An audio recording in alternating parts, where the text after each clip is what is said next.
my song, which was getting played 11 times, 15 times, was now getting played twice. Mm. Film music was being played ad infinitum because they had thrown the money at these guys. And these guys also suddenly saw those dreams of gold. I wrote an article in the Tribune in Chandigarh about the on the demise of Sidhu Moosewala. And the amount, I mean, death threats. I had to go underground for a month and a half. As you can see in Bombay, the actors take away all the money and nobody gets any money. So it's become just this huge top-down Ponzi scheme where the top actors take all the money and everybody else gets crumbs. It's the same thing. Get a young girl, throw in a Gucci gown, take her to Ladakh, fly a drone. That's how they think. And the guy gets to do a film later. The girl will become will get some bit part in some film. Might go on to become an actress. And the guy was out there hoping to do service to his music is the one left in lurch.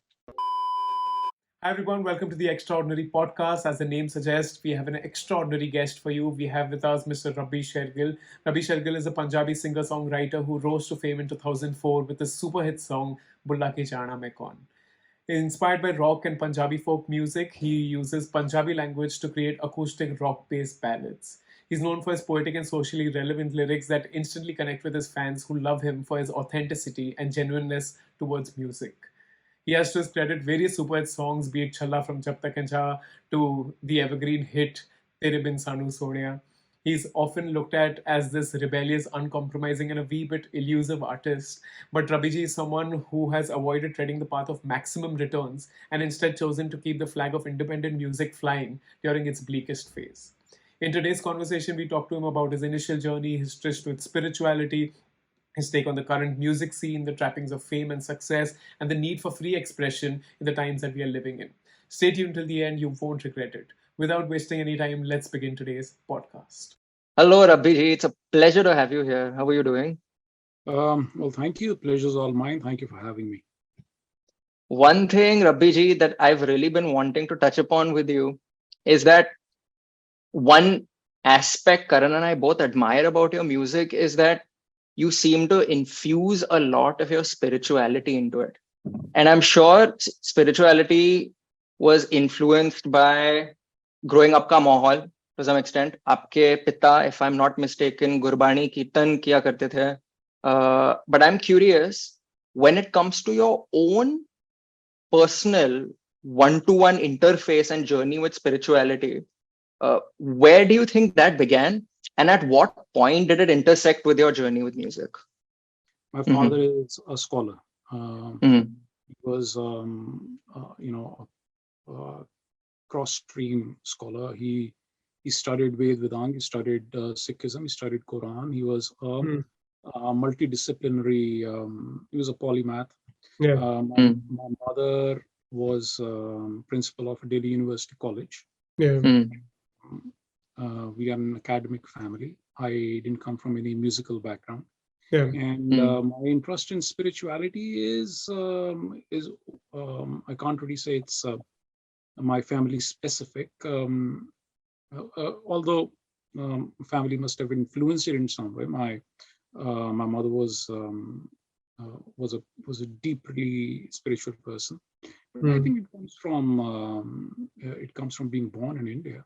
I think if you're born in India, you can't escape spirituality.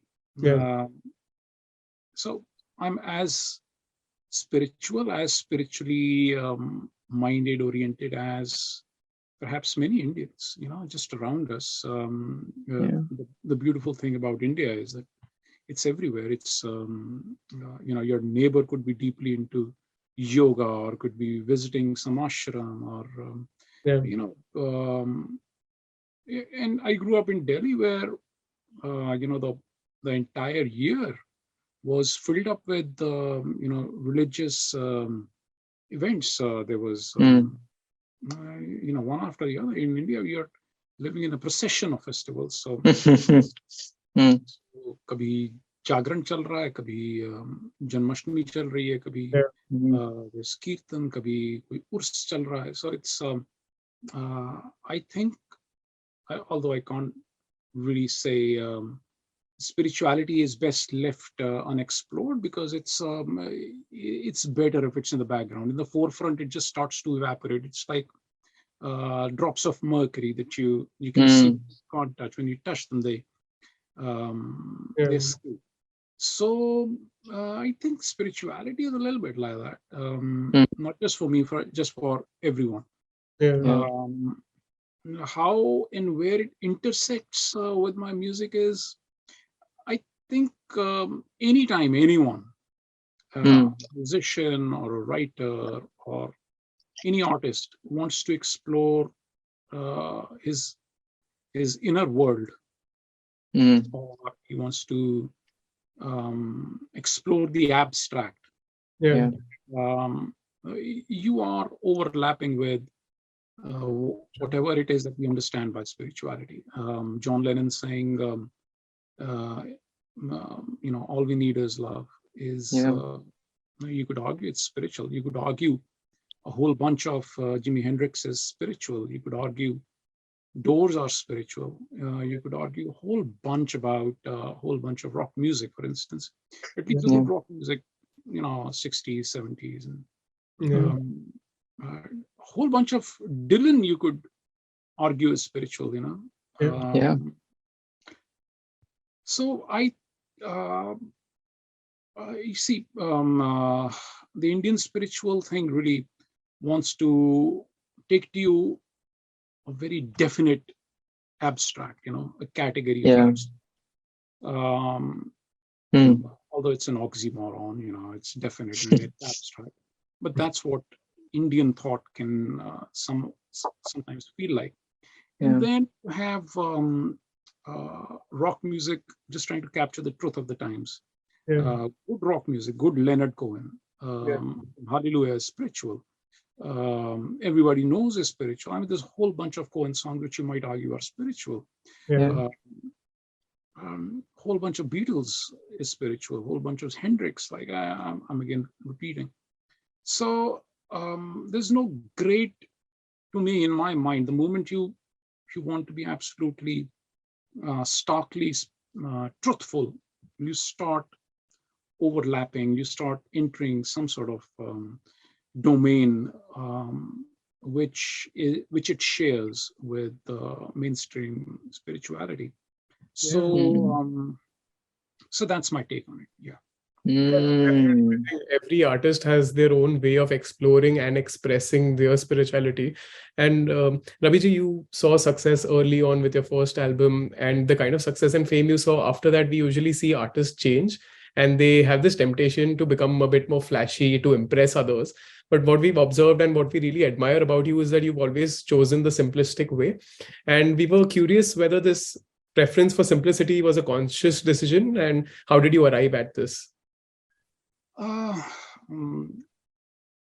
See, it cannot be. Then again, simplicity better not be conscious. Then it's not simplicity. Then it could be a put-on thing. See, Artifice. I see. I'll tell you something. I'm a very lazy guy. Extremely lazy. To get ready for this interview, I just tied my parna, and that's pretty much it. I find the extra effort that one must put into appearing flashy is what's the point? To be successful means that you are freer in some sense. When I was working before I started my music journey, for a while I was working in an office. I was, and they had a dress code. You had to dress well. There was Friday dressing. There was the weekend, and we'd socialize. And so I spent a lot of my salary in just clothes and stuff. And that was when I was at my most servile. I wasn't free. To be free is a privilege, which perhaps comes with some sort of economic success, security, and all the rest of it. The moment you become successful, I think it should reflect in the complete expression of who you truly are. So sometimes people, I think, want to be flashy because they have a need to express that. I have a need to be just to say, hey, it's like Led Zeppelin, for instance, they wore their hair long. They didn't wear suits. They just wore their shirts, and they didn't even care to they didn't even bother to button them. To them, that was being truly successful. So in some sense, I'm not doing that because that's not who I am. So this is who I am, son of a farmer. I always ask myself one question. The name, how we addressed my father was Darji. So I go to if I go to a 7-star hotel, I ask myself, how would Darji feel it? If I'm in the back of a limo, I would ask, how would Darji be? So I can't ever forsake the ghost of my father. It's always in the room.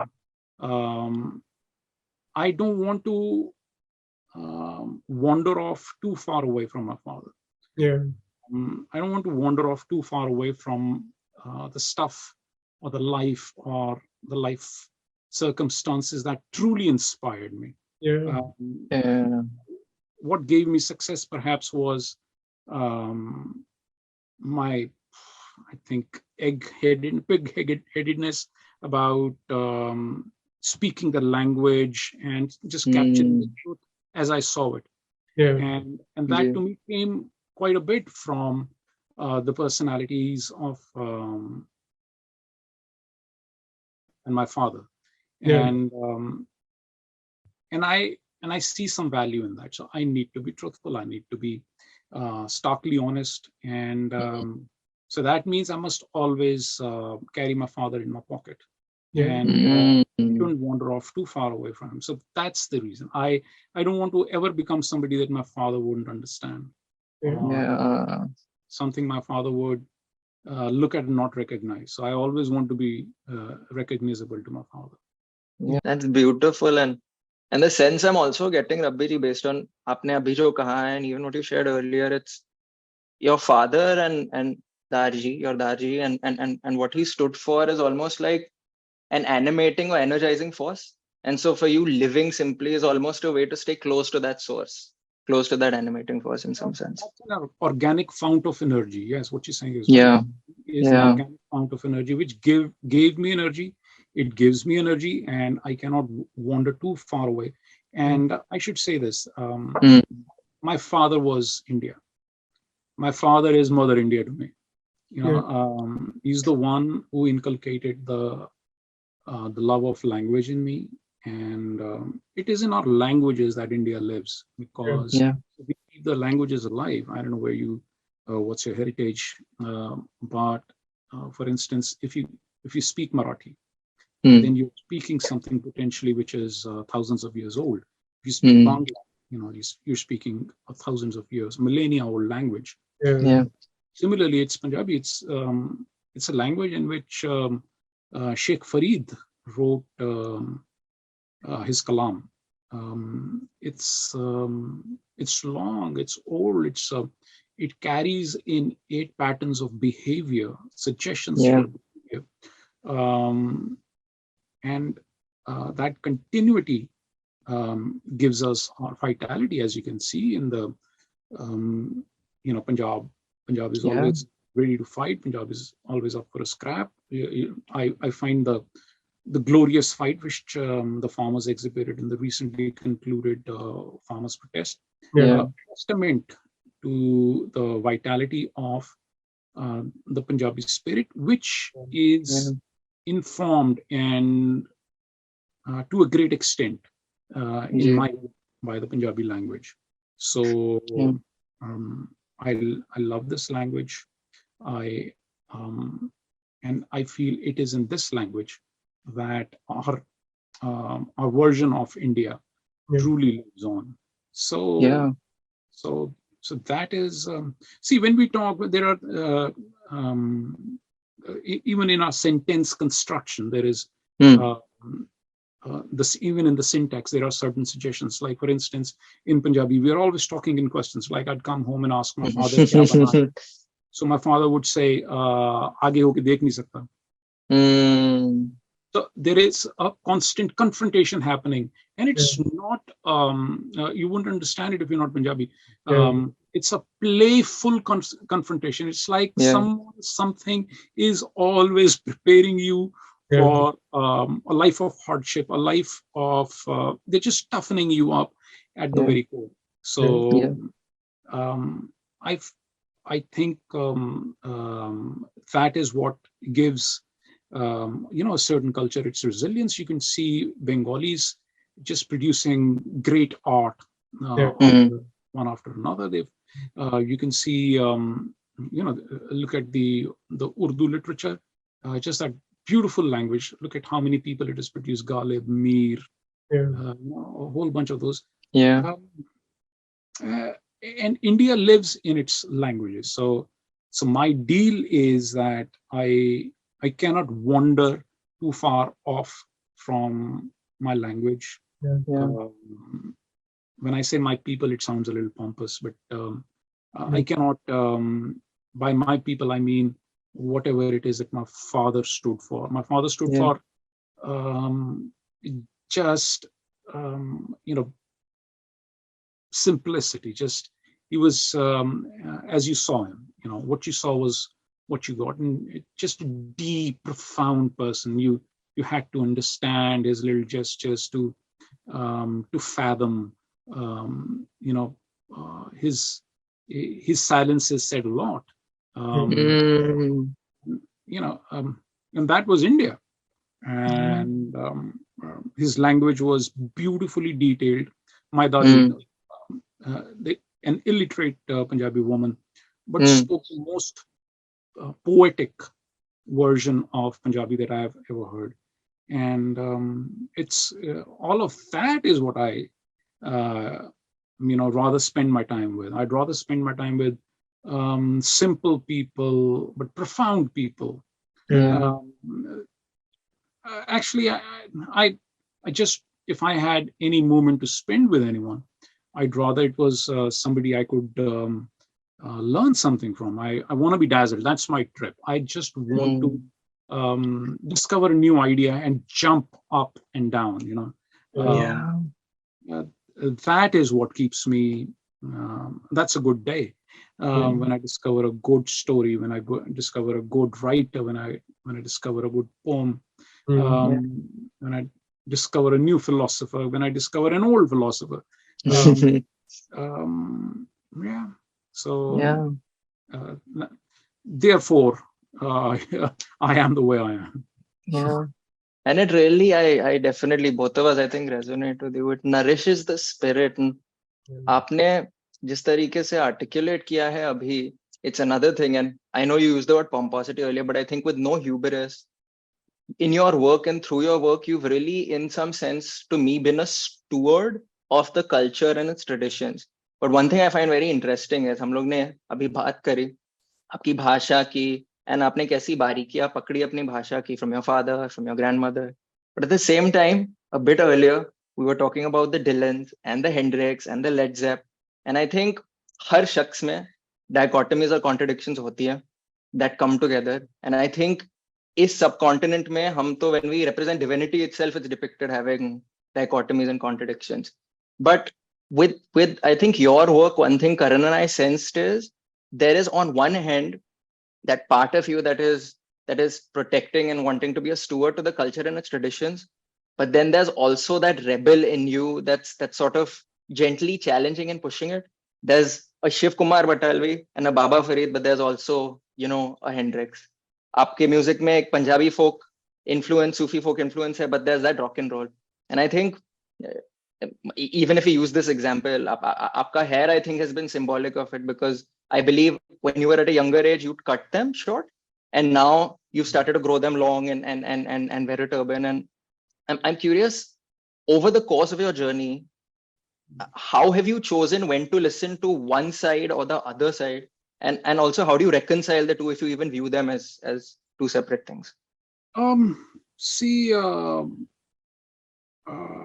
I grew up, I was blessed to be around really smart people. My sister Gagan Gill is one of the foremost poets of the Hindi language. She, each of her poetry volume is a bestseller. Yeah. My mother was a Punjabi poet. My father was a scholar. And I grew up in a house full of books. Yeah. It was a library, virtually. So all of that started to creep into my music. And I knew from a very early age, I don't know, I had this strange fascination. I wanted to do a Shiv Batalvi extreme. When I was, really young, still in my, maybe I was just in my teens, just getting out into my 20s, and there was this band, Extreme. They had these monster hit, More Than Words. And there was a song, Wholehearted, and they had this really influential album, On a Graffiti, and then Three Sides to Every Story, Yours, Mine, and the Truth. So Wow. I really wanted to play guitar. I wanted to really be a good guitar player. And I really wanted to, I could not get away from Punjabi language and the poetry it produced.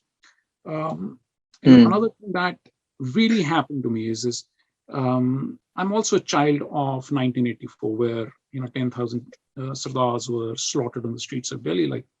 And the next day onwards, it's like back to business. Nothing happened. No one killed anyone.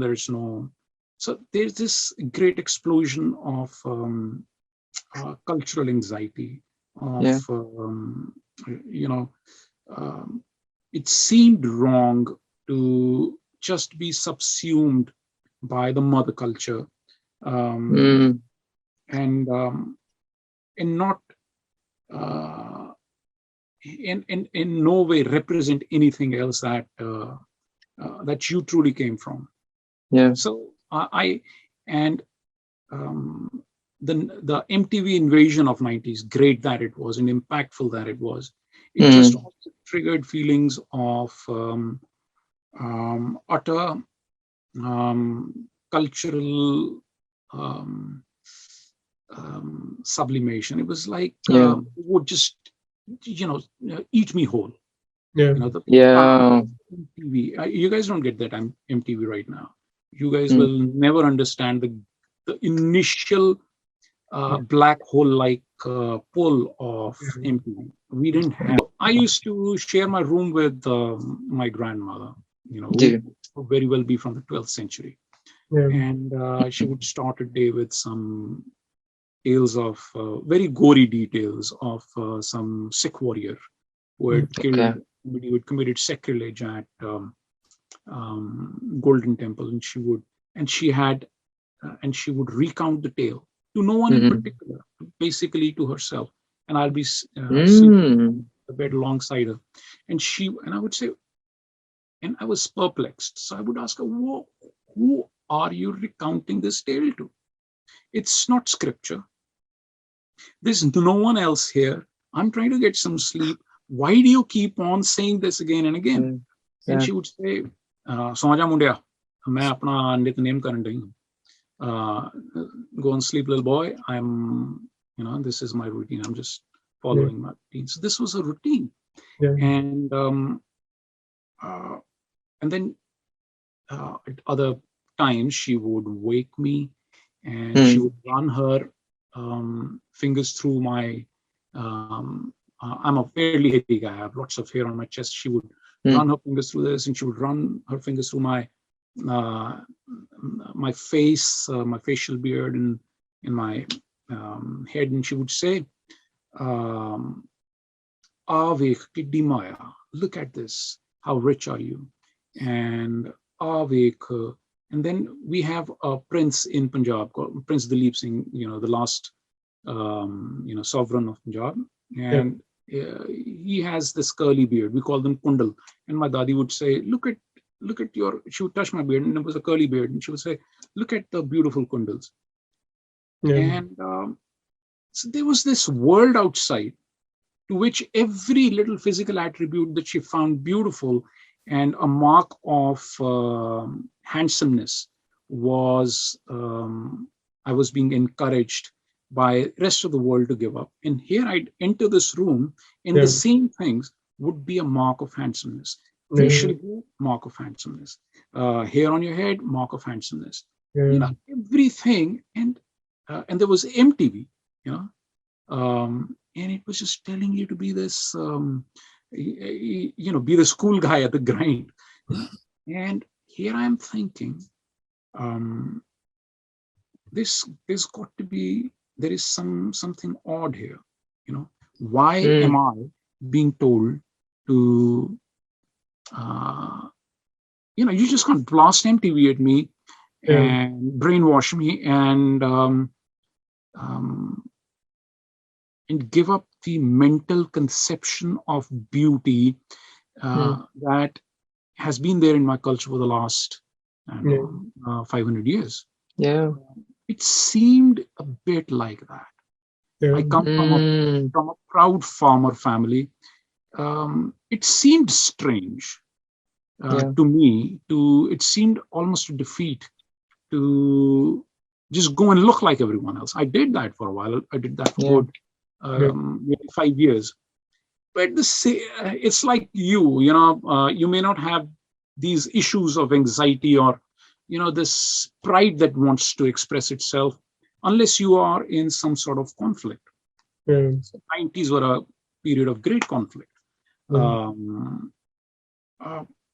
And out of that came this desire to just not give up, to show some sort of resilience.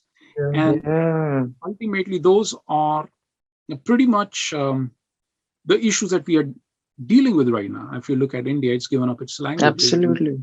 And the language that we all speak, which is English, is in no way detailed enough, or our grasp of the language is in no way detailed enough to address the many complicated issues that now address us. So we have willingly handicapped ourselves linguistically. We are looking at cultural issues, we are looking at existential issues, we are looking at environmental issues, we are looking at, the world is about to come down, there's global warming, and we are discussing them in a very cold, sterile language that all of us don't speak very well. And because of that, it creates a distance between us and the problem. For instance, we cut down all the trees because we call them trees, we call them ped, we call them jahar, we don't call them by their name. We've killed all the birds. In Delhi, we've killed all the chidiya and parrots, tote, and the only two birds that are left are scavenger birds, crow, or kabutar hai. But the new kids, I find them, they call everything by the same name, birds. Bird. To them, homogeneous. And so they will never feel the loss of chidiya the way I might feel or you might feel. You will never feel the loss of a neem tree and a pipal tree and a trek and a kicker if you don't know their names. So Yeah. when you adopt a language which you don't speak too well, Yeah. the gaps between you and cognition are only going to increase. Now you're just using, all language is a sort of a crutch, but just Yeah. imagine instead of using a very fine crutch, you're using a very crude crutch. So the Yeah. crude crutch is going to slow you down. It's if you were walking at a certain pace earlier, it won't happen. So that is why India doesn't produce any great literature. The Bharata literature is gone. I mean, if you go back to 90s, there were great writers. There was Nirmal Verma, there's Mahadevi Verma. There were so many people of note. And suddenly you don't have anyone of a universal nature. You don't have great poets. You don't have great cinema. A country of 1.5 billion people does not create great cinema. Iran does. Taiwan does. Is it any coincidence that they speak their own languages? So when you speak your language, you have a wonderfully detailed system for exploring very detailed and very abstract concepts. The moment you have this sort of primitive understanding of English, I mean, all my English, you might say I speak it with some facility, but the moment I land at Heathrow Airport, the janitor speaks better English than I. All the 17 years of English instruction just fly out the window. It's the same. A guy in Manhattan speaking Hindi can never speak it as good as a sweeper in Noida. It's just how it is. So our instruction gives us some bulked up muscle, perhaps, but it doesn't give us the sinews. It doesn't give us the fine fiber which connects one muscle to the other. So we will never ever be as good as a native English speaker, and because of that, we will always be an outpost. We will always be looking at them to solve our problems. America doesn't look at anybody else. Any native country is not looking at anyone else. Iran is solving its own problems. Russia is solving its own problem. China, heck, it's solving its own problems. And how?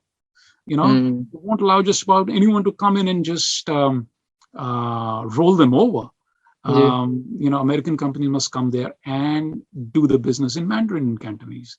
Look at how advanced they are. I mean, at some point, China was, behind us. And look at all of that now. We are, by any reasonable estimation, we must be 25 years or 30 years behind China, if not 50 years. Every other sector. So you have to look at what happened here, and what's the art's role in all of this. Heck, when all the rivers were being polluted, when I go out and it's 500 AQI, when all of that was being done, when all our educational system was producing was American immigrants, where was the art of this country? What were the films doing? What were the musicians doing? Did they do anything to frame the issues of the times? Look at what 50s and 60s cinema in Bombay did. Are we doing that? Has anyone done that? Where is the art? We are all just cheerleaders for big money. We gave all our money to actors. As you can see in Bombay, the actors take away all the money and nobody gets any money. So it's become just this huge top-down bonsai scheme where the top actors take all the money and everybody else gets crumbs. So slowly, you can look at what the films are doing. The films have given up any remote posturing even for working for this country. They just want to make money really quick. They have a weekend in which to make money. 2 weekends is super. So that's all they're doing. So they just produce this giant extravaganzas which don't mean anything to us. They entertain us, and they have not produced any Do Biga Zameen. They haven't produced any Raj Kapoor. They haven't produced any Dilip Kumar. They haven't produced any Mother India. They haven't produced any Shri Char Subis. They haven't produced any Jagte Raho. They haven't produced, you could go on and on and on. When cinema was battling for the little guy, who's the little guy now? Where is the little guy um, in our commercial art scheme of things?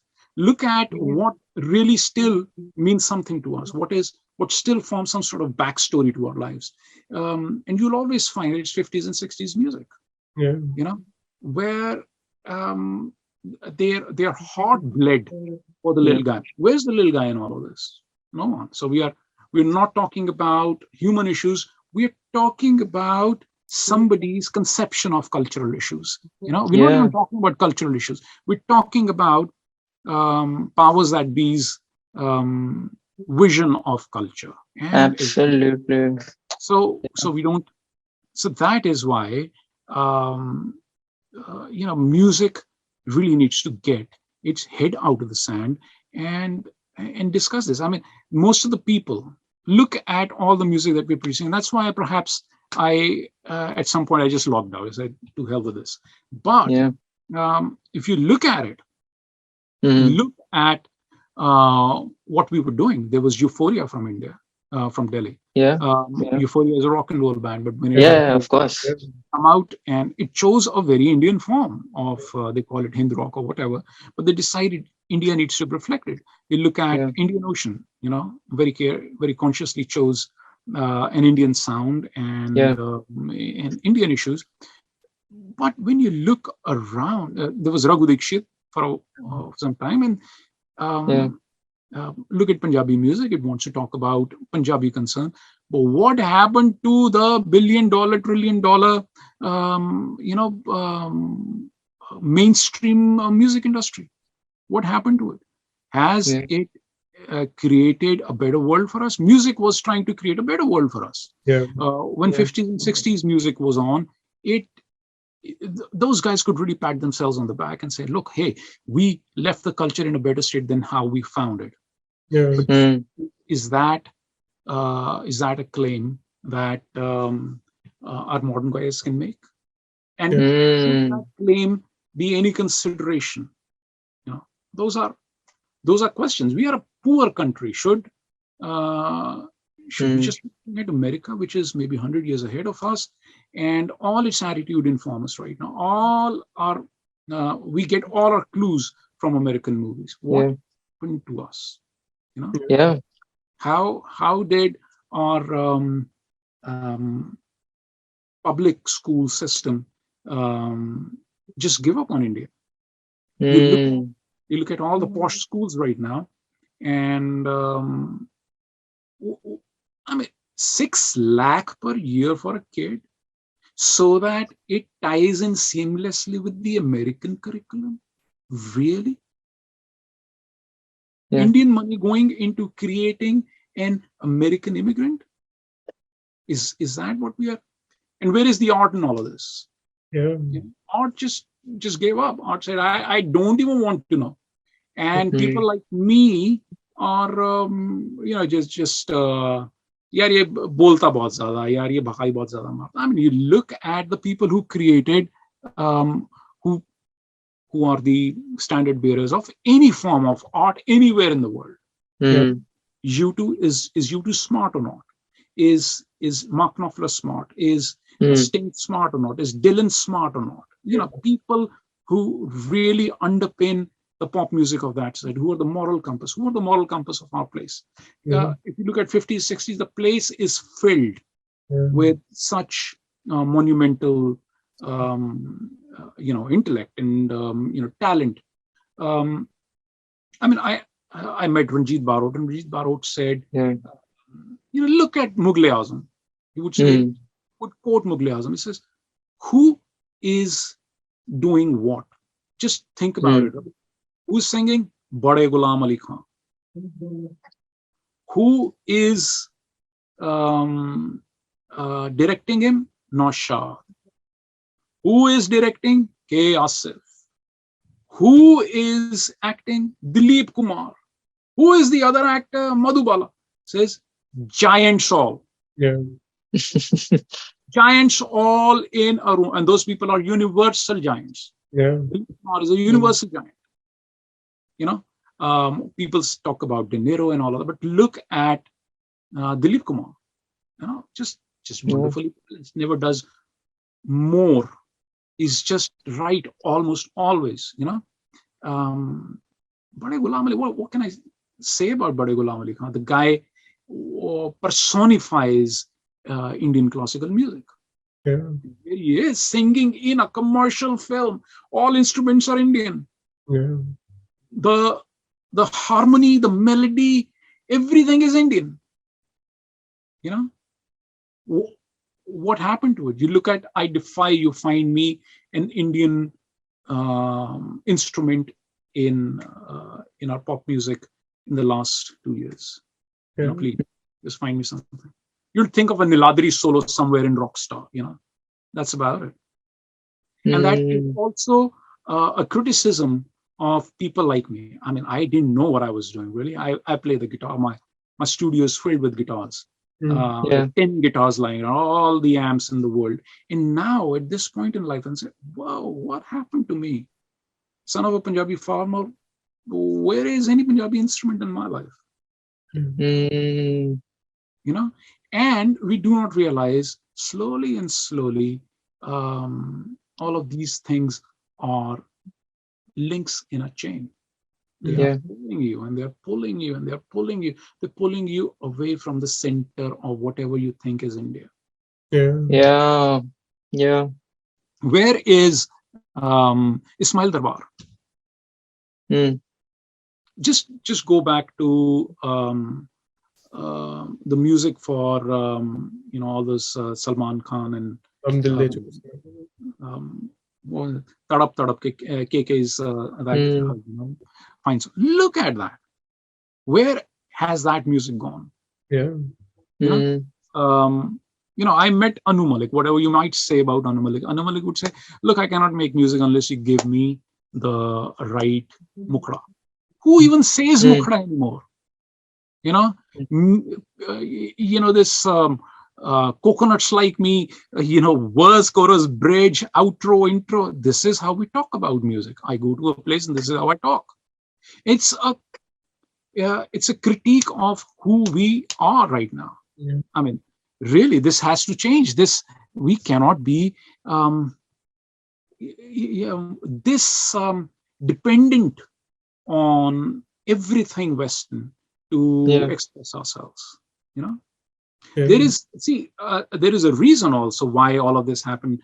I'm a rock musician, really. I still am. And the reason I'm a rock musician was because in the 90s, we produced just some most bizarre music, just emotionally disconnected, just the most theatrical sketch, where nothing was said, nothing real was said. And I wanted to say something real. So when I looked, if I was born in the 50s and 60s, I wouldn't have felt this vacuum or lacunae. But I felt it. And I said, I want to say something real. I want to say what's happening inside of me. It really needs to be said. And I could say it in the idiom that prevailed at the time. You know? And I said, I'm not doing that. That is just sketch. It's surface, superficial. I have no interest in it. So I became, I went, but I was a kid. Where is the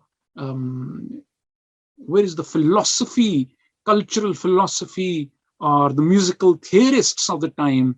Why is our culture not giving us the tools to express ourselves in an idiom which represents us? Why must I take recourse to an alien idiom? And why is that happening? Why? And why does every kid have to go play keyboards, piano, or guitar? What happened to Sarangi, Sarod, Tanpura? What happened to all of that? And why are we always saying these hooks? Tamma loge, or you look at every musician, every artist, they only talk about hooks now. Why? is an American conception. Why must I be talking about hooks? Why must I not be talking about that round circular melody of एहसान तेरा होगा मुझ पर, दिल चाहता है वो कहने दो, मुझे तुमसे मोहब्बत हो गई है, मुझे पलकों की छांव में रहने दो. Not the greatest of poetry, but hey, it still has some swing and soul of India, you know. Why is we all like that? Why do we all still want hooks? You know. So it's very easy to say, I'm just giving the people what they want. People don't know what they want. People will want what you tell them to want. And that is the reason you are working on this you're in this magical profession called the arts. You are the Pied Piper with the flute. You have the harmony. Your hands on the holes, better work them right, man. You know? And that is, it comes with a responsibility. It comes with some sort of cultural pride. You know? Here I am. I exist. My father existed. My grandfather existed. We are these people. We fought them. We won. We lost. We have a story. You know, I'm not fresh off the boat from some godforsaken island in the Pacific. You know, I come from somewhere. You know, we have a story, and and the moment we use alien tools, we forget that story. And and वो I 100% agree with you that एक हमारी culture से एक alienation जो है, उसका जो vector है, जो मैकेनिज्म है, इज द फैक्ट कि हम लोग अपनी भाषा से एलियनेट हो गए. And then I think another issue you perhaps touched upon elsewhere is कि अगर वो भाषा के साथ इंगेज भी किया जा रहा है, there is that linguistic regression which in turn is constraining the scope of what can be expressed, what ask any kid right now who's playing music. Anyone who's playing music, or anyone, just ask them, who's your favorite painter? Who's your favorite novelist? Who's your favorite poet? They think they don't have to know that. They think it is optional. They think it is not needed. I just do, and that's enough. Just pure vocal mechanics is enough. And it is enough, usually, you know, it's enough to make money, it's enough to lead a decent life, it's enough to become, you know, huge stars in your country. But what does it mean? You know, shouldn't you know, shouldn't you have a favorite poet? Shouldn't you have a favorite literature? Shouldn't you have, favorite painting? A good artist is going to have some decent understanding in cross media. You know? He will, if you met John Lennon, for instance, he wouldn't have a favorite writer. He would have a favorite poet. He would have all of them. If you met, heck, even Dharmender, man, one of our most successful commercial artists, when you talk to him, he knows thousands of shair. Absolutely, putting them will. Just the most beautiful, amazing soul. He's India. And you want to listen to him. You say, whoa.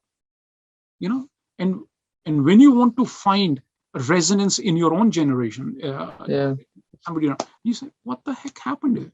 Who are those people? There's no one. Who? You know, I mean, those are questions. I mean, you look at Amir Khan. Amir Khan still has something that he wants to say, something. He wants to engage with India. You know, it seems like he himself wants to engage with India, you know, as a person. But there is not a whole lot of other people that you can find or you can identify and you say, okay, man, this is. Most of art now is like feeding into the escapist needs of the audience, or has just become entertainment, but they've forgotten to realize what the larger purpose of art is. Yeah, pretty much. So, and ultimately, you know, your your culture industry is really the standard bearer of value, Mm. value system of your culture.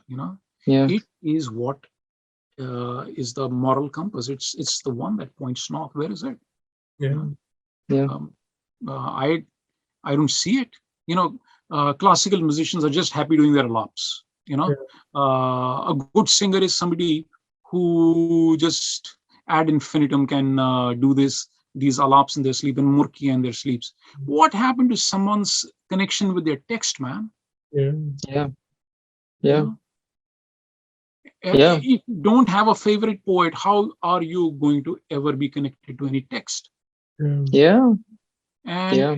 how is that thing going to ever translate and change our lives, man? And we need art. Art that doesn't want to change lives is not art, it's craft. Yeah. Craft does stuff. Yeah. It's good. There's a shoemaker who can every now and then create a shoe that is art.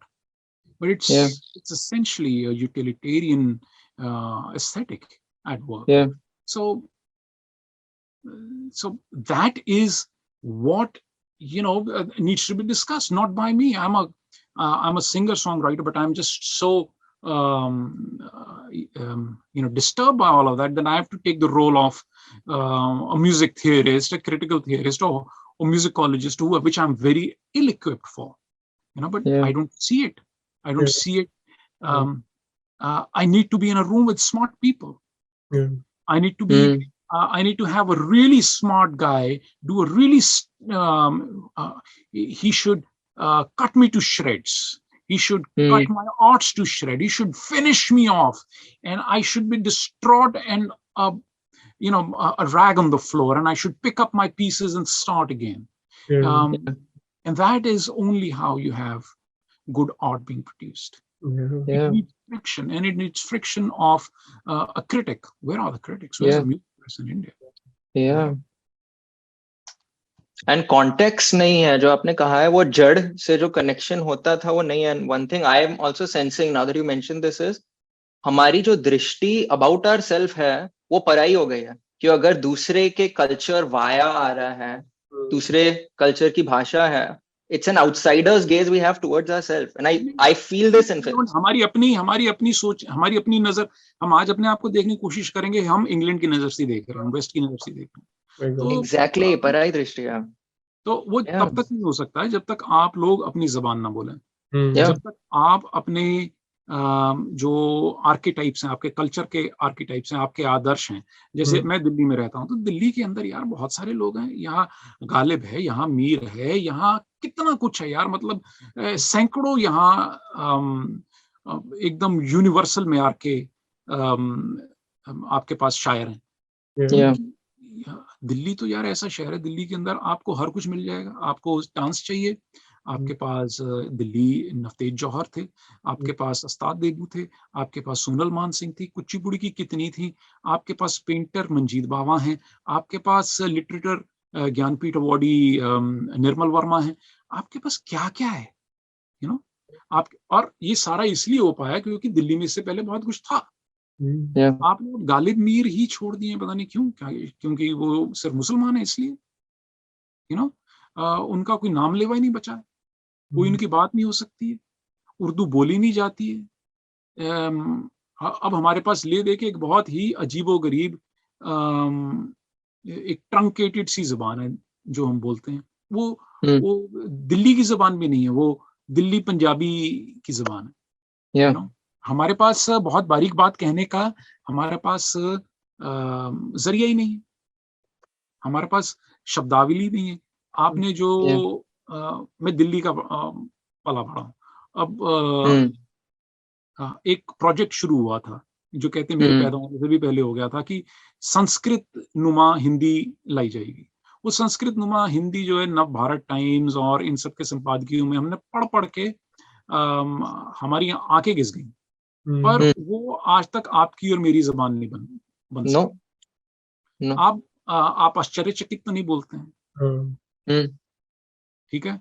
आप junior engineer को कनिष्ठ अभियंता तो नहीं बोलते हैं. आप rail को लौहपथ गामिनी तो नहीं बोलते हैं, टाई को काटमंदोर तो नहीं बोलते हैं. अब ये एक अजीब सी जिद थी उस वक्त कि ये एक जबान जो है पूरे हिंदुस्तान में बोली जाए, भारतवर्ष में बोली जाए, और उसका नतीजा ये निकला है कि वो लोग उसको कभी भी उन्होंने उसको अपनाया नहीं, जिसके कारण वो जबान जो है वो इतनी दूर हो गई हमसे, और हमने कहा कि यार ये अटपटी चीज है, ये ठीक लग नहीं रही, ये ऑकवर्ड है, तो हम जो है सीधा हम अंग्रेजी की गोदी चढ़ गए।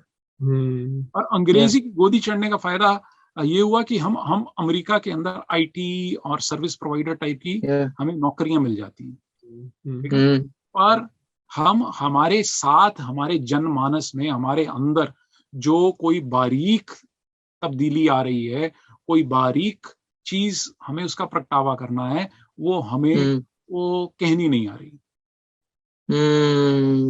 ना हमने आर्ट प्रोड्यूस करी है, ना हमने कोई ऐसा धुआंधार विश्लेषण प्रोड्यूस किया है, ना हमने कोई ऐसी फिल्में प्रोड्यूस करी हैं, और ले देख के बस विराट कोहली प्रोड्यूस किया है हमने, वो बहुत बड़ी चीज है, ऐसी बात नहीं है दिल्ली की बात ही कर सकता हूँ। तो ये जो चीजें हैं इनको कौन विचारेगा? अगर सरकार तो विचार नहीं रही, सरकार इसके बारे में बात उसको आती नहीं करनी है, मतलब बेचारे 5 साल के लिए काम करने आते हैं, अगली टर्म उनको ढूंढनी है तो वो उसी में लगे रहते हैं। तो इसकी बात तो या तो अकादमिक अदारे करेंगे, वो कैसे करेंगे? वो भी बेचारे जो है उनकी नौकरियां हैं, उनको तनख्वाह लेनी, भाई वो कहाँ से बात कर सकते हैं, बियॉन्ड बात नहीं कर सकते। तो ले दे के ये सिविल सोसाइटी बात करेगी, जो और सबसे बड़ी बात है आर्टिस्ट करेगा बात। आर्टिस्ट ही कर सकता है, आर्टिस्ट ने भी करनी छोड़ दी, नहीं करते हैं, आर्टिस्ट चुपचाप बैठे हुए। अब आप किसी को दे दीजिए राहिद इंदौरी, जो इतनी खूबसूरत और आसान जबान में लिखते हैं, उन्हीं को जब मैं देखता हूँ, उन्हीं के गीत गाते हुए लोगों को देखता हूँ, तो यूं लगता है जैसे मिट्टी का गिलास किसी ने प्लास्टिक के दस्ताने पहन के पकड़ा हो। वो हमें बात हमारा उसके साथ जो रिलेशन था वो टूट गया। मुझे याद है, मैं काफी मेरा मजाक उड़ाया करते थे मेरे साथ के लोग, कहते थे कि मैं बहुत ही एंग्लिसाइज्ड हूँ। उस वक्त एक गाना आया था, पहला नशा पहला प्यार, तो मुझे बहुत अच्छा लगता था, तो मैं पियानो के ऊपर वो गाया करता था। तो मेरे आसपास बहुत से बिहारी लोग रहते थे, वो आ जाते थे, उनको बहुत सुनना अच्छा लगता था। तो वो कहते थे, ये रब्बी तुम गाते भी ऐसे हो जैसे अंग्रेज लोग गा रहे हो, तो हमें बहुत अच्छा लगता था। मैं बड़ा हैरान होता था, यार मैं पूरी कोशिश कर रहा हूँ, मैं कोई ये नहीं एक्सेंट मारने की कोशिश कर रहा हूँ, पर मेरी तमाम कोशिश के बावजूद वो हिंदी नहीं लग रही है, ठीक है। तो अब वो जो चीज है वो हर जगह फैल गई है। So I hear it in Bollywood all the time.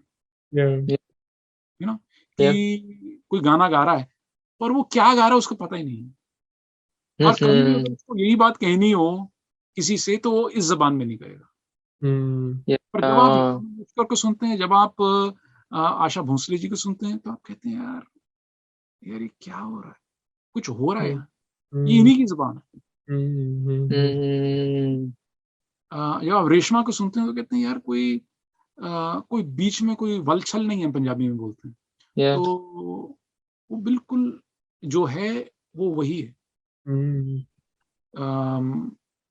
अब वो चीजें हैं नहीं। अब किसी को मुर्कियां आती होंगी तो उसको जबान की बारीकियां नहीं आती, तभी आपको कुछ अभी भी जब आप हरिहरन को सुनते हैं तो आप कहते हैं यार ये कुछ हो रहा है। And every time I listen to him, I say, "Whoa, man, something's happening here," because he loves the language, and you can tell. Every time Lucky Ali is singing something, you say, "Okay, man, whatever spectrum is he trying to convey here? He is in touch with that." You know, singing is not only about technical finesse. अगर ये technical finesse होता तो मुकेश कभी इसको country ये अपने sir पे न चढ़ाती, कभी चंचल वो स्थान नहीं हासिल कर पाते जो आज उनको मिला हुआ है। तो So there is pop music is about conveying the text, and text is about conveying the complex, multi-layered, abstract truth in all of us. तो जब इनमें से ये conditions धीरे धीरे खत्म हो जाएंगी, तो you will have music which doesn't change anything. It'll just create money. It won't create the change that is required. It won't connect us on good terms, which good music should do, which is what 50s and 60s indeed did. Yeah. I think what you spoke about, where music goes beyond technical brilliance, I think Hindustani classical में concept है called तासीर, which is the ability to touch hearts, and that has to go beyond just technical brilliance, because only when you connect to the text, when you feel it, can you convey that emotion to the audience, and that is when they feel it. यार वही तो बात है ना, आप जब अच्छे लोगों को सुनते हैं, जब आप आमिर खान साहब को सुनते हैं, जब आप बेगम अख्तर को सुनते हैं, बड़े गुलाम अली खान का सुनते हैं, जब जो हिंदुस्तान के अंदर ऐसे नामवर कद्दावर जो कलाकार है, जब आप इनको सुनते हैं और जब आप उनको टेक्स्ट की बारीकियां प्रगटाते हुए सुनते हैं, तो कहते हैं यार कुछ हो रहा है. This guy is not putting it on. He understands what he's doing. Look at Begum Akhtar here. I do have to say more. Here, look at Muhammad Rafi here. Brilliant. Of all the people, look at Muhammad, look at Kishore Kumar, look at all of these guys. They were singing. They were singing India. What was in us, they were singing it. And I think sometimes that the music that we are producing, we are singing Bandra, we are singing South Bombay. So, and it needs to be spoken about. I mean, it's not as if that Bandra doesn't have something to say, but it doesn't. But it shouldn't be. That in a country of 1 billion and more, 20 people should be making the music. We need Calcutta. We need Calcutta to assert itself. We need Chennai to assert itself. We need Bangalore to assert itself. And we need our languages, frankly. Otherwise, we are just lackeys. Otherwise, we are just, a version of the Jim Crow. Yeah. And in fact, आप जो कह रहे हैं, I mean, to me the implication is आप अपनी कला को जिस तरह पेश कर रहे हैं, it is a political stance, it is a political message in some sense. Good art will always be political. Yeah.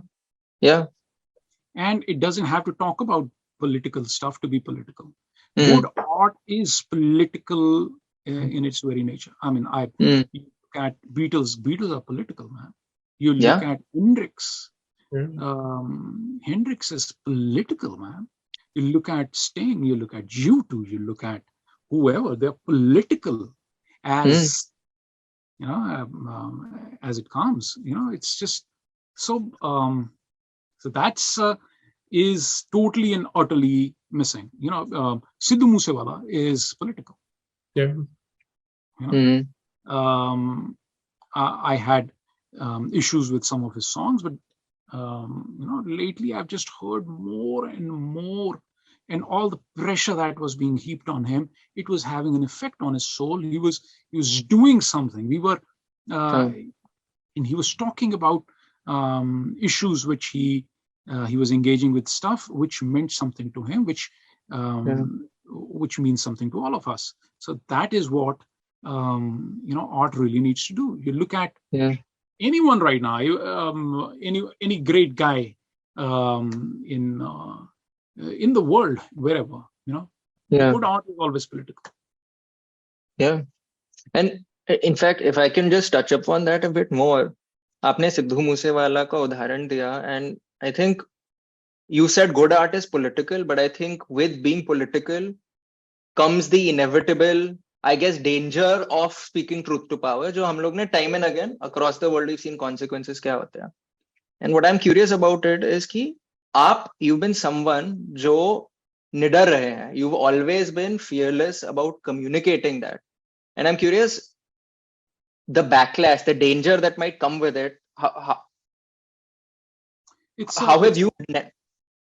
It's a very, I'm sorry I'm interrupting, but I understand where the question is going.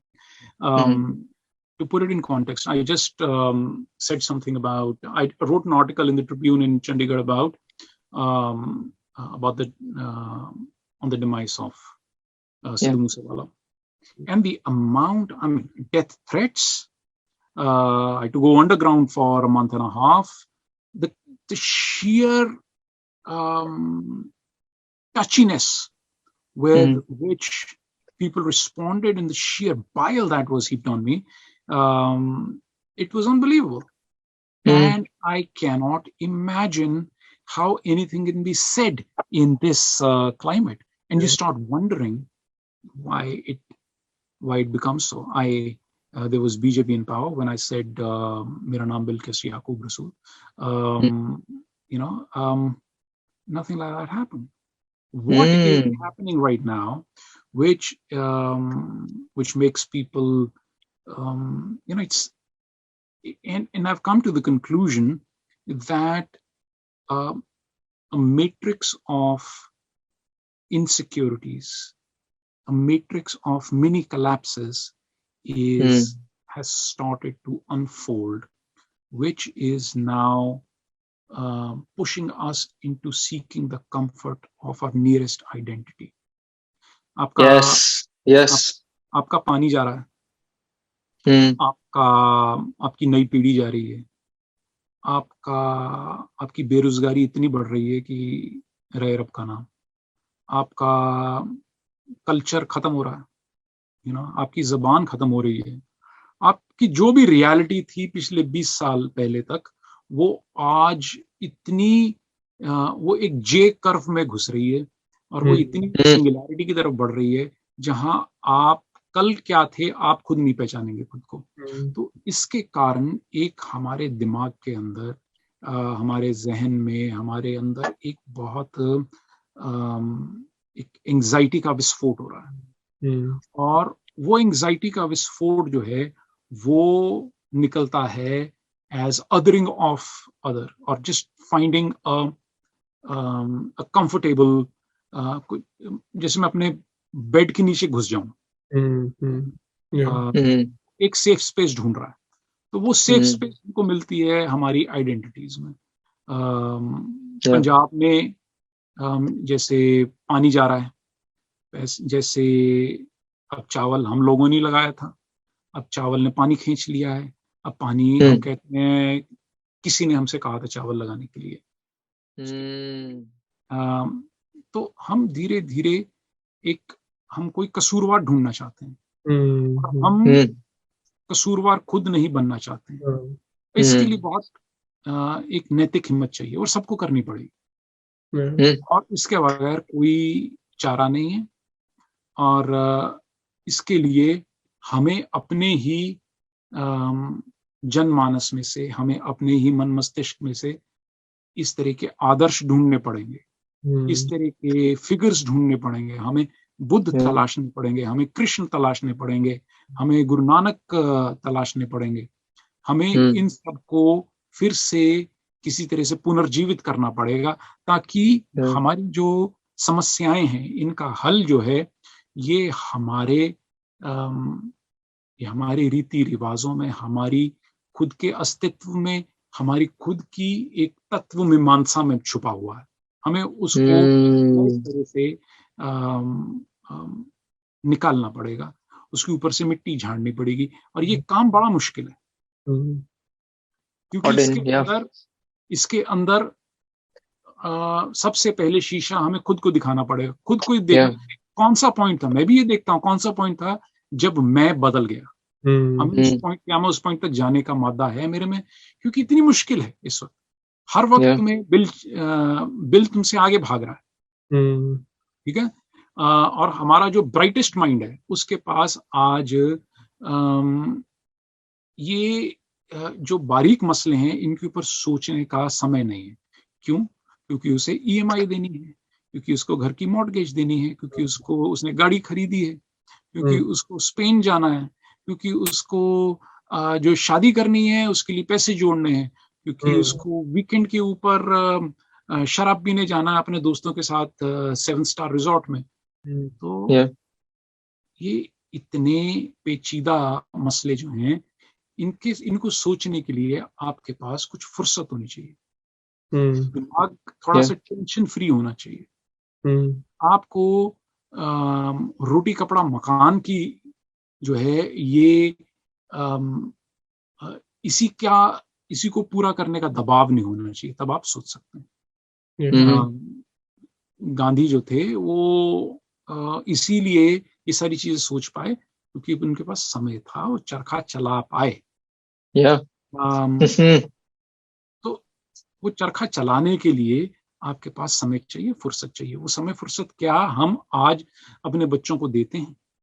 यहाँ तो 17-18 साल का बच्चा जो है वो net पे चलाया था, आईटी सीख लेता है कुछ। हम उसको ये कहना चाह रहे हैं कि तू बचपन के बाद सीधा ही एडल्टहुड में जा, कोई एडलेसेंस आए ही ना, तू सीधा उसके अंदर घुस।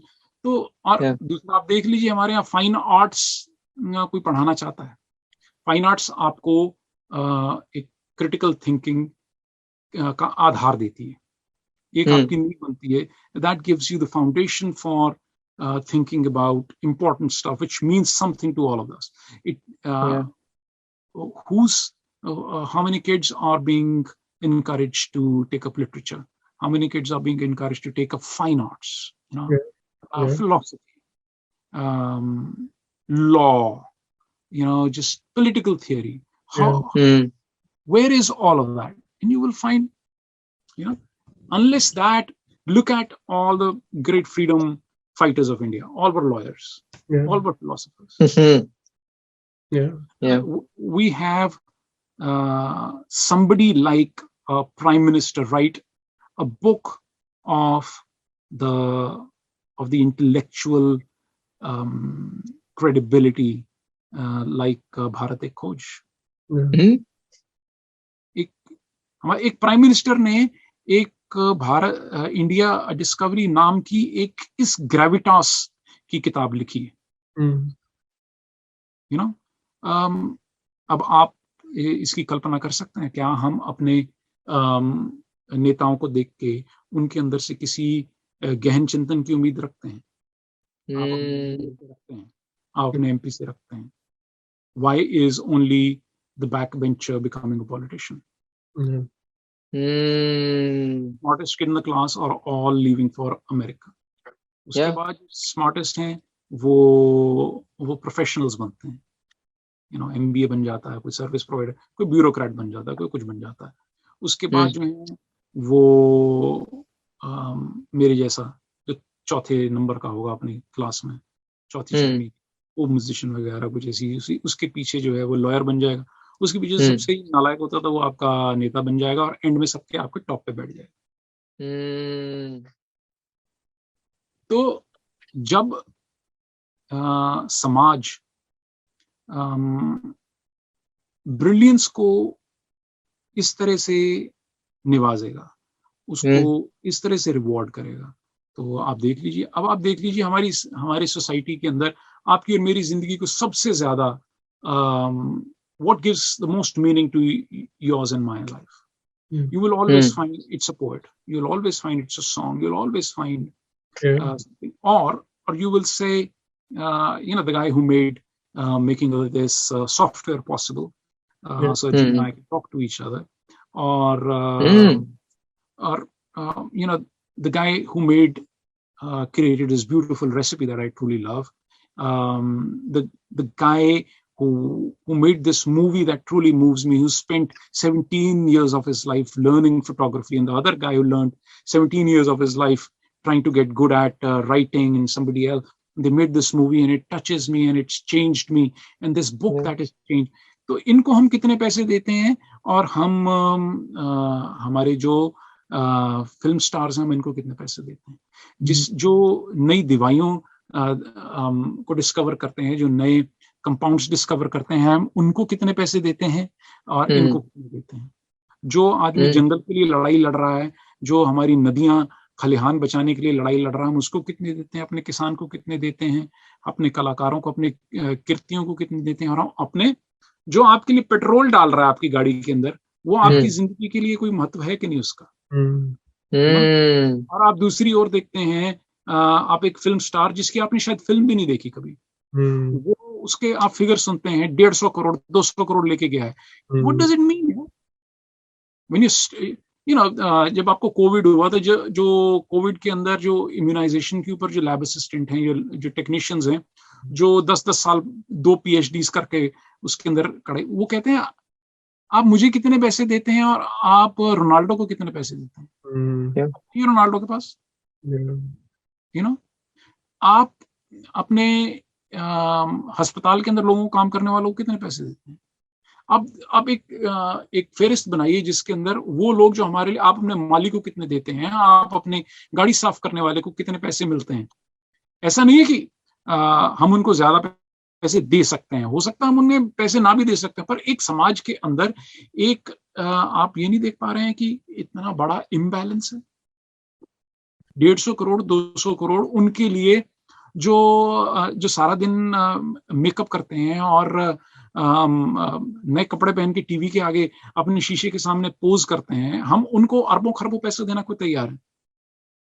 और जो रिसर्च कर रहे हैं आपकी यूनिवर्सिटीज के अंदर, रिसर्च, एक खोज पत्र लिखना, एक PhD की डिसर्टेशन लिखना कोई छोटी चीज नहीं है। उसके लिए विषय एक नया होना चाहिए, मौलिक होना चाहिए, और वो आपको, वो टीचर जो है आपके एक कौमे बिंदी को भी स्क्रूटनाइज करता है, तब जाके आपका कोई खोज प्रबंध, वो उसको आप अगर 6,000 रुपए का स्टाइपेंड दे देते हैं तो नेता लोग खड़े हो जाते हैं कि इसको पैसे क्यों मिल रहे हैं भाई।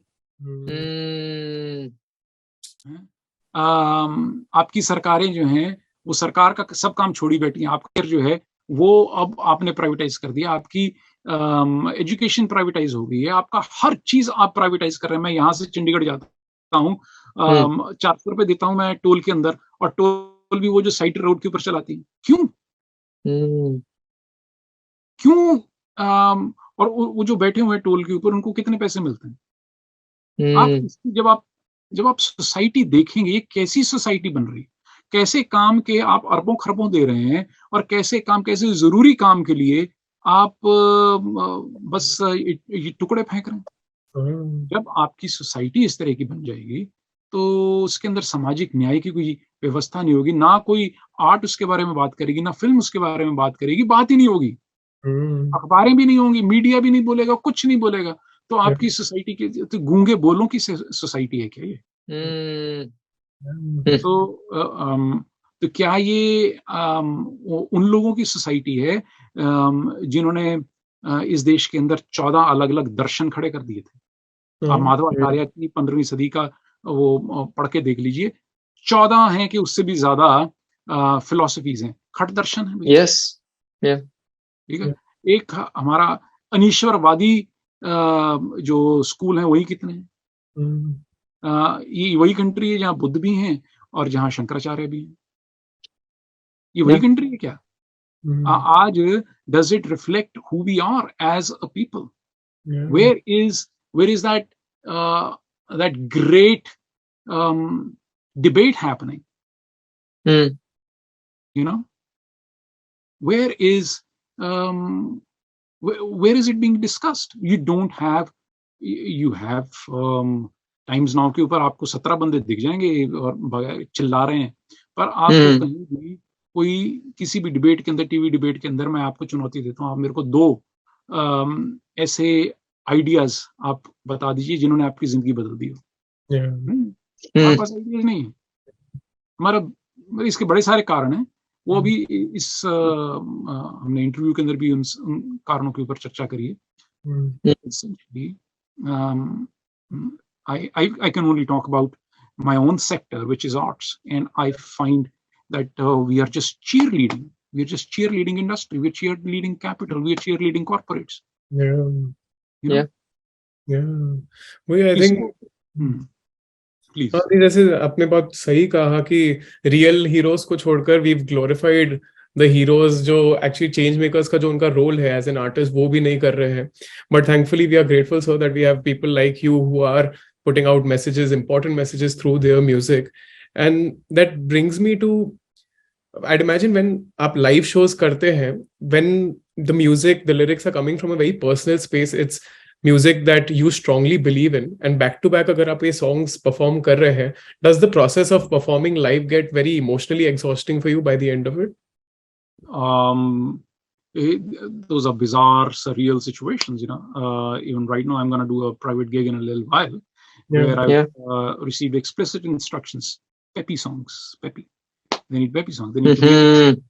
So, यार अपनी खुन्नस निकालता आदमी वहां जाके बिलगिस गाता हूँ और कुछ इस तरह के गाता हूँ. Take money from the corporates and somewhat pillory them in the same concert. A little bit a Robin Hood feeling, just write it for a little bit and then move on. But those are the choices. It's just not me. Many people are forced to do this. I want to change the world, and the way to do that is speak my truth. And maybe in the most blasé of audience, maybe I'll find one person. Maybe I'll be able to change him a little bit. That's the choice you make. That's the that's who you're playing for. And you say you play it with you go back to the people who changed you. And you say, okay, I mean, when I went to the 1988 Bruce Springsteen Amnesty International concert, was I a kid who could understand all that was going on? There was Yusundu, there was Tracy Chapman, there was Peter Gabriel, there was Sting. Wow. I mean, could I really understand what Born in the USA was about? But what was Springsteen doing then? Did he expect us to understand? He's in Delhi. We hardly even speak the language. And he's talking about the emptiness or the existential inquiry of a war veteran. I didn't understand it then. Maybe I understood a little later. So everything I'm because of that concert. So maybe I try to be that guy. That one person in your show that I think you can change. It's something that I would believe keeps you going. Yeah, pretty much. Yes. कि वही, I think at the end of the day, एक sense of impotence, I think सब इंसान को लगता है, which is what is maybe leading to let's look at art as escape, not as a means to confront ourselves. Let's look at art that's more surface level, ताकि हमको खुद के तरफ आईना उठा के ना देखना हो. एंड हम सभी ये कास्ट्रेटेड और नपुंसक महसूस करते हैं. फर्क ये है कि जो सच्चा आदमी होगा वो बोलेगा मैं नपुंसक महसूस कर रहा हूँ, और जो झूठा आदमी है वो बोलेगा नहीं. Everything's great. वो कुछ और बोल देगा. वो झूठा भी ना हो, कई बार हो सकता है सिर्फ इनऑथेंटिक हो. जैसे ऑथेंटिसिटी को इसकी जैसे मैं व्याख्या करता हूँ कि एक स्पेक्ट्रम है जिसके अंदर एक चीज वो है जो आप सोचते हैं आप हैं, और एक जो आप वाकई हैं. एक चीज जो आप दावा करते हैं आप हैं, और एक दूसरी चीज जो आपके एक्शंस बेयर आउट करती हैं. तो जो ऑथेंटिक आदमी है उसकी दोनों चीज, जो बिल्कुल 100% ऑथेंटिक है, वो शायद कोई भी नहीं होता, उसकी दोनों चीजें मेरे ख्याल से एकदम साथ में जुड़ी होंगी. बाकी हम लोग किसी एक उस स्पेक्ट्रम में किसी एक दूरी पे हैं. So that's pretty much it. But who are the people that you would end up liking, having a conversation with? People जो जहां आप हैं शायद वहीं वो भी, That is, मैं ये नहीं कहता हूँ कि यार मुझे भी अच्छा लगता है यार शराब पीनी, लोगों के साथ बैठ जाना, दारू की बातें करनी. खैर मैं नहीं पीता हूँ, पर मैं इमेजिन कर सकता हूँ कि नशा करना बहुत इंटरेस्टिंग होता होगा और बहुत मजा आता हम्म होगा। पर मुझे ये 501 QI के अंदर जब हम्म जब औरत घर से बाहर ना निकल सके, जब आपको यूरोप के अंदर अगर आप रहते हो तो आपको फ्री एजुकेशन मिल जाएगी, आपको आपको फ्री हायर एजुकेशन भी मिल जाएगी, और इंडिया या वहाँ जो इतने कैपिटलिस्ट मुल्क हैं और जो जिसके अंदर हम अपने आप को सोशलिस्ट रिपब्लिक कहते हैं, उस मुल्क के अंदर आपको यूरोप से ज्यादा पैसे देने पड़ेंगे अपने बच्चे की स्कूल फीस के लिए, अच्छी एजुकेशन के लिए।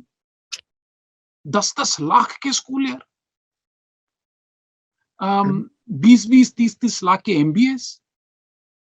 आई मीन रियली ये होगा और ये प्रेशर डाला जाएगा आप पे।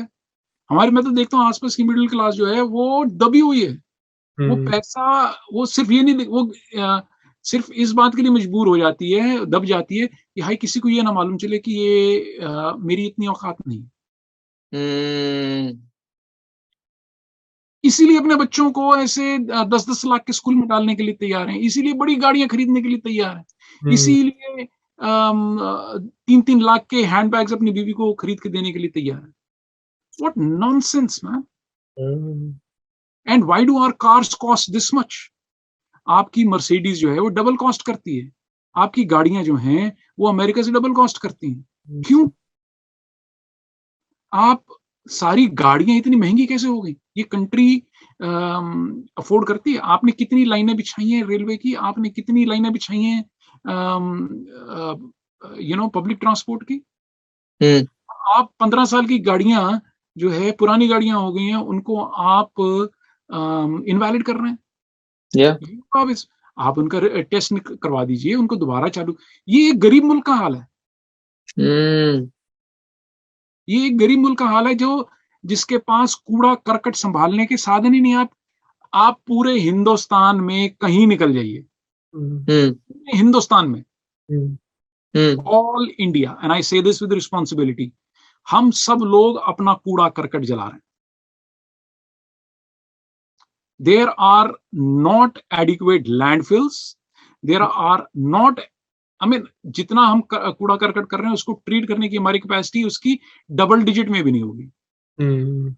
ये तो आज हमारा हाल है, और आप बोल रहे हैं इकोनॉमी और बढ़ा दीजिए और गाड़ियां 15 साल बाद खत्म कर दीजिए, और हो सारे के सारे स्टार्टअप बनाओ, सारे ही और मटीरियल। तो भैया ये होगा तो होगा क्या?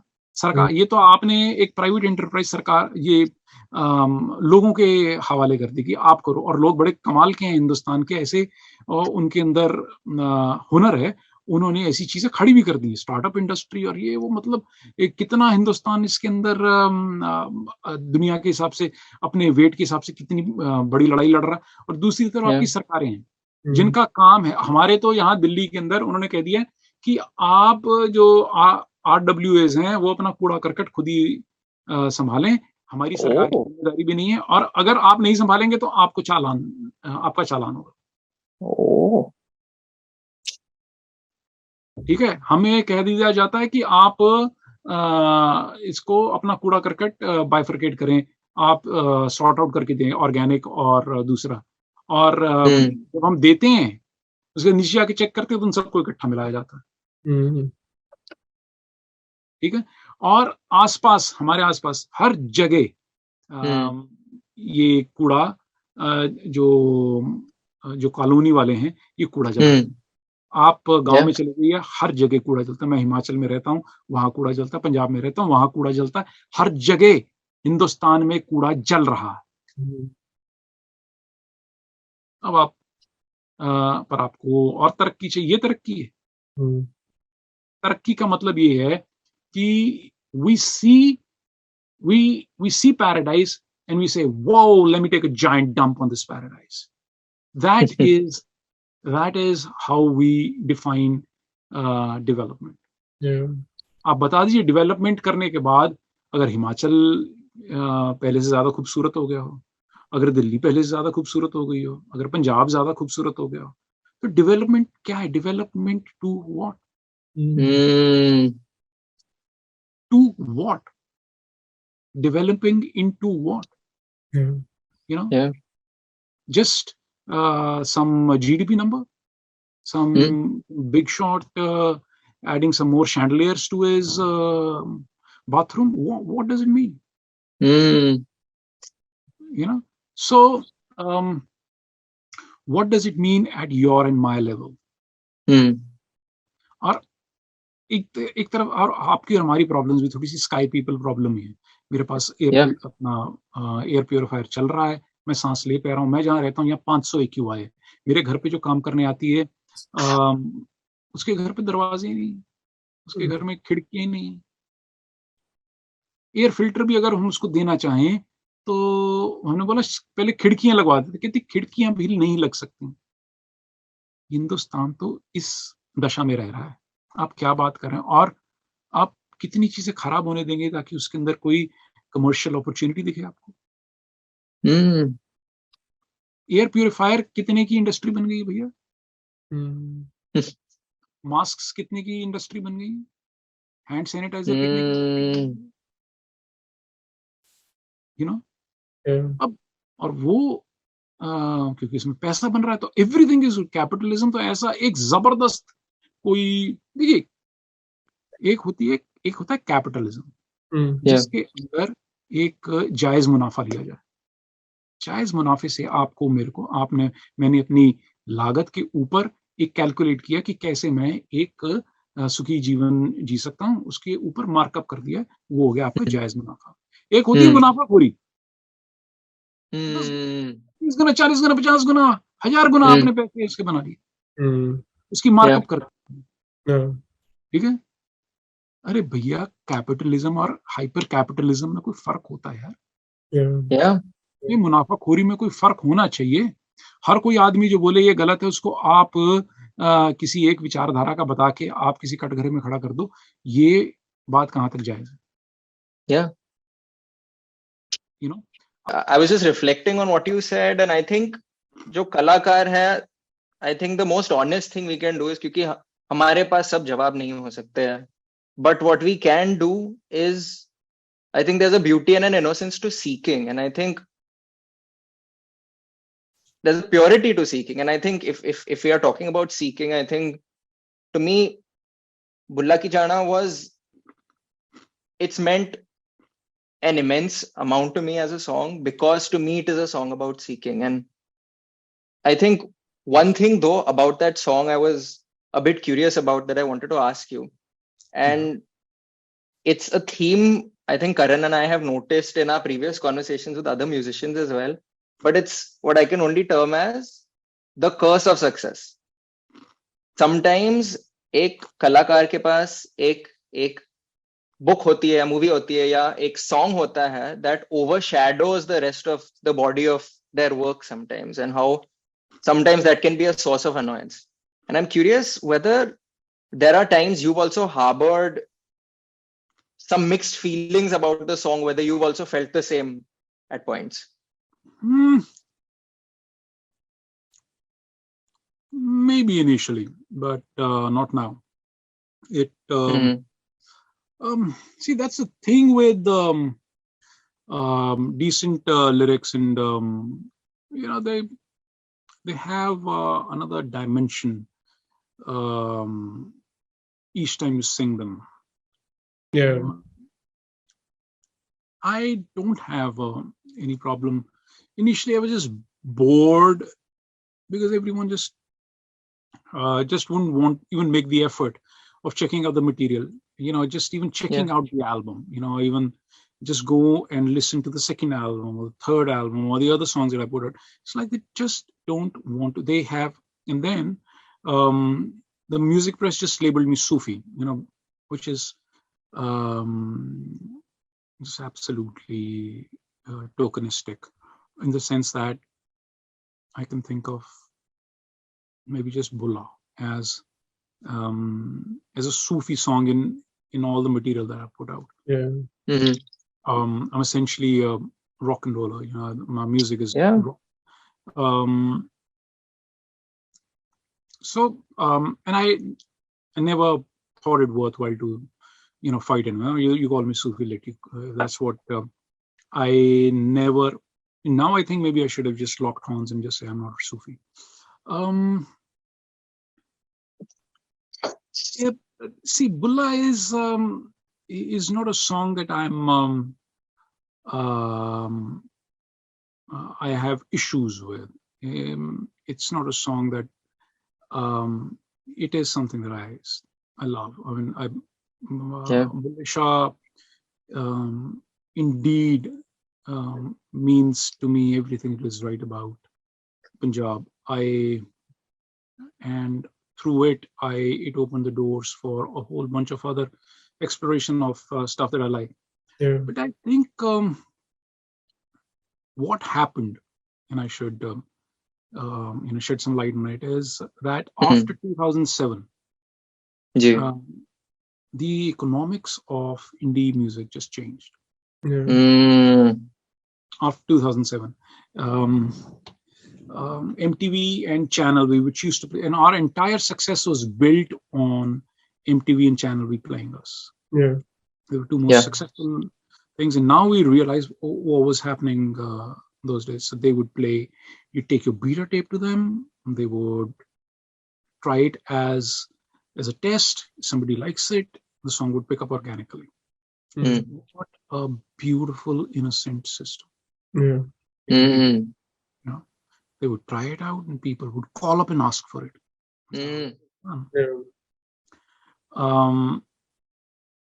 In 2007, I went to MTV's office and they said, look, listen, Rabbi, we have 4 slots for independent music. I'll play you this week in the daytime, and I'll play Ikbir at night, and the next week I'll change it. So my song, which was getting played 11 times, 15 times, was now getting played twice. Film music was being played ad infinitum because they had thrown the money at these guys, and these guys also suddenly saw those dreams of gold. They thought there was a new gold rush on, that they had to turn into a network instead of a humble channel. So, and then they opened more channels, and the other channels that they opened were not profitable, and they now to milk the holy cow. And there was no way to milk the holy cow except give it to big capital. So they opened it to big capital, and now, lo and behold, it was another film music channel. There was no independent music. That is why after 2007, there's not been that great pan-Indian independent music. Yes. Show me. It's not like Colonial Cousin, Kailash, me, or the Lair Mehndi, or all of these people suddenly lost it. It's not like we suddenly lost, or something happened to all of us collectively. But they just stopped playing us. So what happened after that? What happened after that?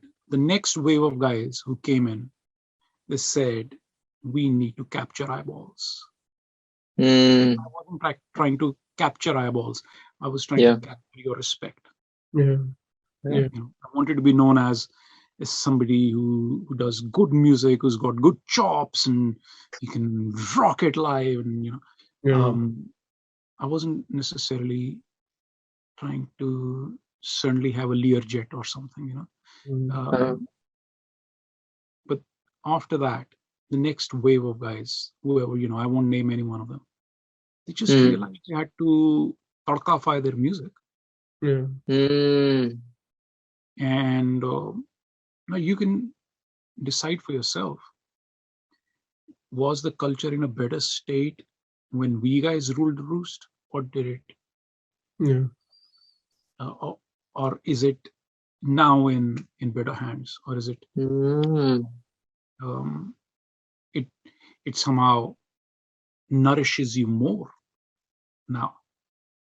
So those are the choices that you can just, that we make as a society. And well, whatever choices you've made right now is in front of you. You can, what's the advertising budget for the entire first album, Rabbi? What? Take a wild guess. A lakh, maybe. Zero. We had no marketing budget. That video was it. Anand Surapur was making ad films, and he just, I just tagged along. He would stop somewhere and shoot, and we go somewhere and we shoot. So it's a testament to his brilliance also. But that is how it was all getting done. So what do you want as a culture? You got to decide, man.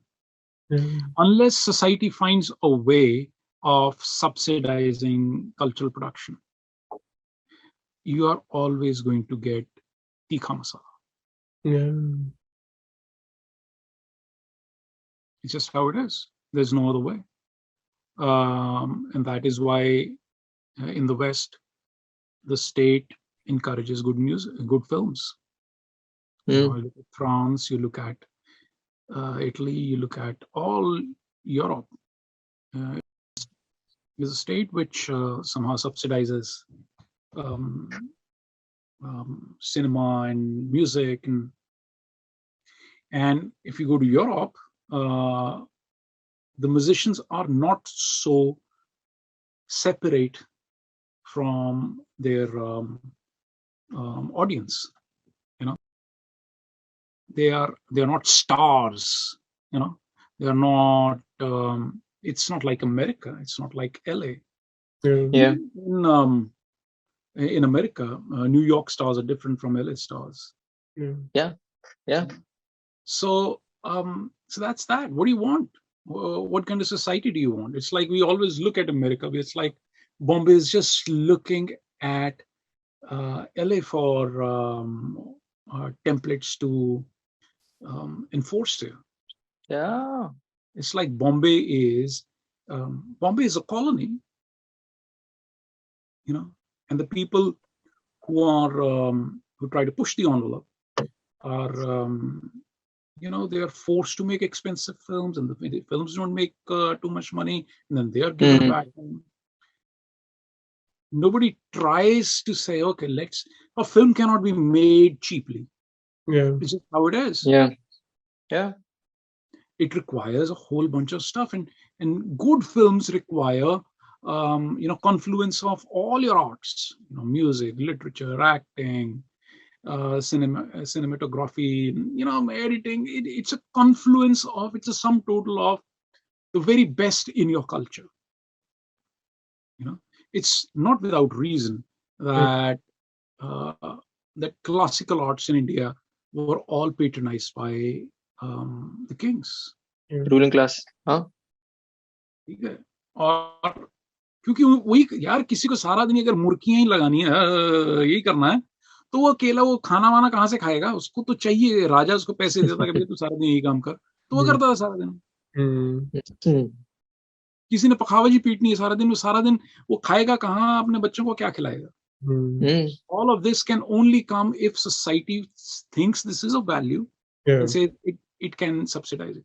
And now what's happening? There is no, we're not begging, but there is just, how does a young kid, okay, tell me, a Rabbi right now, a guy who says, I'm going to sing in my dialect, but I'm going to talk about my urban reality. Okay, we are in Noida. A Gujar kid, a beautiful poet, wants to come out and wants to give you layered stuff. He doesn't want to give you tikha masala. What are the odds? Somebody from Himachal wants to come here, wants to do this, wants to speak his understated truth. The moment understated truth can be appreciated It means that society has evolved. Yes. Yes. And if that is a yardstick you go by, then Mm. from 50s and 60s, we haven't developed, we have regressed. Mm. If you look at the kind of art we produce, songs we produce, people who could say stuff, Sahir Ludhianvi was a poet, man. He was a bona fide poet. He was just a poet. Mm. He was one of the best lyricists of his time.